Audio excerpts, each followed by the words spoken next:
ओम श्री शिवाय नमस्तुभ्यं। श्री पुराण पुरुषोत्तमाय नमः। श्री गणेशाय नमः। श्री शिव महापुराण विदेश्वर संहिता अध्याय 1। शिव पुराण का परिचय। सूत जी कहते हैं, साधु महात्माओं, आपने बहुत अच्छी बात पूछी है। आपका यह प्रश्न तीनों लोकों का हित करने वाला है। मैं गुरुदेव व्यास जी का स्मरण करके आप लोगों के स्नेहवश इस विषय का वर्णन करूंगा। आप आदर पूर्वक सुने। सबसे उत्तम जो शिव पुराण है वह वेदांत का सार सर्वस्व तथा व्रता और श्रोता का समस्त पाप राशियों से उद्धार करने वाला है। इतना ही नहीं, वह परलोक में परमार्थ वस्तुओं को देने वाला है। कल्मशर्ष का विनाश करने वाला है। उसमें भगवान शिव के उत्तम यशक का वर्णन है। ब्राह्मणों, धर्म, अर्थ, काम और मोक्ष, इन चारों पुरुषार्थों को देने वाला वह पुराण सदा ही अपने प्रभाव की दृष्टि से वृद्धि या विस्तार को प्राप्त हो रहा है। विप्रोवर, उस उत्तम सर्वोत्तम शिव पुराण के अध्ययन मात्र से वह कलयुग के पाप सक्त जीव श्रेष्ठतम गतियों को प्राप्त हो जाएंगे। कलयुग के महान उत्पात तभी तक जगत में निर्भर होकर विचरेंगे जब तक यहाँ शिव पुराण का उदय नहीं होगा। इसे वेद के तुल्य माना गया है। वेद कल्प पुराण का सबसे पहला भगवान शिव ने ही प्रणयन किया था। विदेश्वर संहिता, रुद्र संहिता, विनायक संहिता, उमा संहिता, मातृ संहिता, एकादश रुद्र संहिता, कैलाश संहिता, शत रुद्र संहिता, कोटि रुद्र संहिता, सहस्त्र कोटि रुद्र संहिता, वायव्य संहिता तथा धर्म संहिता। इस प्रकार इस पुराण के 12 भेद या खंड हैं। यह 12 संहिताएं अनंत पूर्णमाएं मानी गई हैं। ब्राह्मणों, अब मैं उनके श्लोक की संख्या बता रहा हूँ। आप लोग वह सब आदर पूर्वक सुने। विदेश्वर संहिता में 10,000 श्लोक हैं। रुद्र संहिता, विनायक संहिता और उमा संहिता और मातृ संहिता, इसमें प्रत्येक में 8-8 हजार श्लोक हैं। ब्राह्मणों, एकादश रुद्र संहिता में 13,000, कैलाश संहिता में 6,000, शत रुद्र संहिता में 3,000, कोटि रुद्र संहिता में 9,000, सहस्त्र कोटि रुद्र संहिता में 11,000, वायव्य संहिता में 4,000 तथा धर्म संहिता में 12,000 श्लोक हैं। इस प्रकार मूल शिव पुराण की श्लोक संख्या 1,00,000 है, परंतु व्यास जी ने उसे 24,000 श्लोकों में संक्षिप्त कर दिया है। पुराणों की क्रम संख्या के विचरने से इस शिव पुराण का स्थान चौथा है। इसमें 7 संहिताएं हैं। पूर्व काल में भगवान शिव ने श्लोक संख्या की दृष्टि से करोड़ों श्लोकों का एक ही पुराण ग्रंथ ग्रथित किया। सृष्टि के आदि में निमित्त हुआ यह पुराण संहिता अनंत विस्तृत था। फिर द्वापर आदि युग में द्वैपायन, व्यास आदि महर्षियों ने जब पुराण का 18 भागों में विभाजन कर दिया, उस समय संपूर्ण पुराणों का संक्षिप्त स्वरूप केवल 4,00,000 श्लोकों का रह गया। उस समय उन्होंने शिव पुराण का 24,000 श्लोक में प्रतिपादन किया। यही इसके श्लोकों की संख्या है।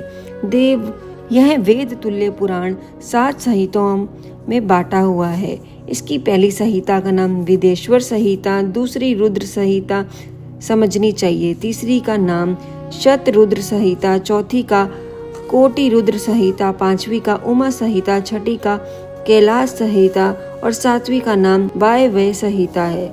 इस प्रकार यह संहिताएं मानी गई हैं।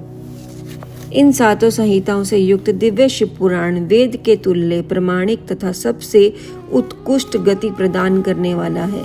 यह निर्मल शिव पुराण भगवान के शिव के द्वारा ही प्रतिपादित है। इसे शिव शिरोमणि भगवान व्यास ने संक्षेप से संकलित किया है। यह समस्त जीव समुदायों के लिए उपकार, त्रिविध तपों का नाश करने वाला, तुलना रहित एवं सत्पुरुषार्थों का कल्याण प्रदान करने वाला है। इसमें वेदांत, विज्ञानमय प्रधान तथा निष्कपट निष्काम धर्म का प्रतिपादन किया गया है। यह पुराण ईश्वरीय रहित अन्य कारण वाले विद्वानों के लिए जानने की वस्तु है। इसमें श्रेष्ठ मंत्र समूहों का संकलन है तथा धर्म, अर्थ और काम स्त्री वर्ग की प्राप्ति के साधन का भी वर्णन है। यह उत्तम शिव पुराण समस्त पुराणों में श्रेष्ठ है। वेद वेदांतों में वेद रूप से विलसित परम पुस्तक परमात्मा का इसमें गान किया गया है। जो बड़े आदर से इसे पढ़ता और सुनाता वह भगवान शिव का प्रिय होकर परम गति को प्राप्त कर लेता है। विद्वेश्वर संहिता अध्याय 2 सांध्य साधन आदि का विचार तथा श्रवण कीर्तन और मनन, इन 3 साधनों की श्रेष्ठता का प्रतिपादन। व्यास जी कहते हैं, सूत जी का यह वचन सुनकर वह सब ऋषि बोले, अब आप हमें वेदांतर सर्व स्वरूप अद्भुत शिव पुराण की कथा सुनाइए। सूत जी ने कहा, अब सब महर्षि गण रोग शोक से रहित कल्याणमय भगवान शिव का स्मरण करके पुराण वप्र शिव पुराण की जो वेद के 7 तत्व से प्रकट हुआ है कथा सुनिए। शिव पुराण में भक्ति, ज्ञान और वैराग्य, इन तीनों का प्रतिपूर्वक गान किया गया है और वेदांत वेद सद्वस्तुओं का विशेष रूप से वर्णन है। इस वर्तमान कल्प में जब सृष्टि कर्म आरंभ हुआ था, उन दिनों 6 कुलों के महर्षि परस्पर वाद विवाद करते हुए कहने लगे, अमुक वस्तु सबसे उत्कृष्ट है और अगुम नहीं, अकुम वस्तु सबसे उत्कृष्ट है और अकुम नहीं। उनके इस विवादन ने अत्यंत महान रूप धारण कर लिया। तब वह सब के सब अपनी शंका के समाधान के लिए सृष्टिकर्ता अविनाशी ब्रह्मा जी के पास गए और हाथ जोड़कर विनय भारी वाणी में बोले, प्रभु आप संपूर्ण जगत को धारण पोषण करने वाले तथा समस्त कारणों के भी कारण हैं। हम ये जानना चाहते हैं कि संपूर्ण तत्वों से परे परात्पर पुराण पुरुष कौन है। ब्रह्मा जी ने कहा, जहाँ से मन सहित वाणी उन्हें ना पाकर लौट आती है तथा जिनसे ब्रह्मा विष्णु रुद्र और इंद्र आदि से युक्त यह संपूर्ण जगत समस्त भूतों एवं इंद्रियों के साथ पहले ही प्रकट हुआ है, वह ही है ये देव महादेव सर्वज्ञ एवं संपूर्ण जगत के स्वामी हैं। यह ही सबसे उत्कृष्ट है। भक्ति से ही इनका साक्षात्कार होता है, दूसरे किसी उपायों से कहीं इनका दर्शन नहीं होता। रुद्र हरिहर तथा अन्य देवश्वर सदा उत्तम भक्ति भाव से उनका दर्शन करना चाहते हैं। भगवान शिव में भक्ति होने से मनुष्य संसार बंधन से मुक्त हो जाता है। देवता के कृपा प्रसाद से उनमें भक्ति होती है और भक्ति से देवता का कृपा प्रसाद प्राप्त होता है। ठीक उसी तरह जैसे यहाँ अंकुर से बीज और बीज से अंकुर पैदा होता है, इसीलिए तुम सब ब्रह्म ऋषि भगवान शंकर का कृपा प्रसाद प्राप्त करने के लिए भूतल पर जाकर सहस्त्र वर्षों तक चालू रहने वाले एक विशाल यज्ञ आयोजन करो। इन यज्ञपति भगवान शिव की कृपा से वेदों का विद्या के सारभूत संध्या साधन का ज्ञान होता है। शिव पद की प्राप्ति ही संध्या है, उनकी सेवा ही साधना है तथा उनके प्रसाद से जो नित्य नैमित्तिक आदि फलों की ओर से निष्प्रह होता है वही साधक है। वेदों का कर्म का अनुष्ठान करके उनके महान फलों को भगवान शिव के चरणों में समर्पित कर देना, यही परमेश्वर पद की प्राप्ति है। वही सालोक्य आदि क्रम से प्राप्त होने वाली मुक्ति है। उन पुरुषों की भक्ति के अनुसार उन सब का उत्कृष्ट कल की प्राप्ति होती है।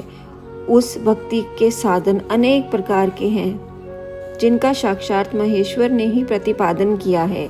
उनमें से सारभूत साधनों को संक्षिप्त करके मैं बता रहा हूँ। कान से भगवान के नाम गुण और लीलाओं का श्रवण, वाणी द्वारा उनका कीर्तन तथा मन के द्वारा उनका मनन, इन तीनों का महान साधक कहा गया है।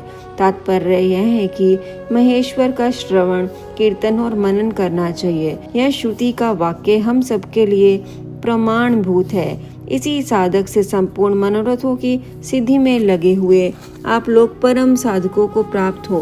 लोग प्रत्यक्ष वस्तु को आंख से देखकर उनमें वृत्तित होते हैं, परंतु जिस वस्तु का कभी भी प्रत्यक्ष दर्शन नहीं होता उसे श्रवणोनेन्द्रिय द्वारा ज्ञान जान सुनकर मनुष्य उसकी प्राप्ति के लिए चेष्टा करता है। अंततः पहला साधक श्रवण है। उसके द्वारा गुरु के मुख से तत्वों को सुनकर श्रेष्ठ बुद्धि वाला विद्वान पुरुष अन्य साधक कीर्तन एवं मनन की सिद्धि करे। क्रमश मननपरांत इसकी साधना की अच्छी तरह से साधना कर लेने पर उसके द्वारा सालोक्य आदि के क्रम से धीरे धीरे भगवान शिव का संयोग प्राप्त होता है। पहले सारे अंगों के रोग नष्ट हो जाते हैं, फिर सब प्रकार का लौकिक आनंद भी विलीन हो जाता है।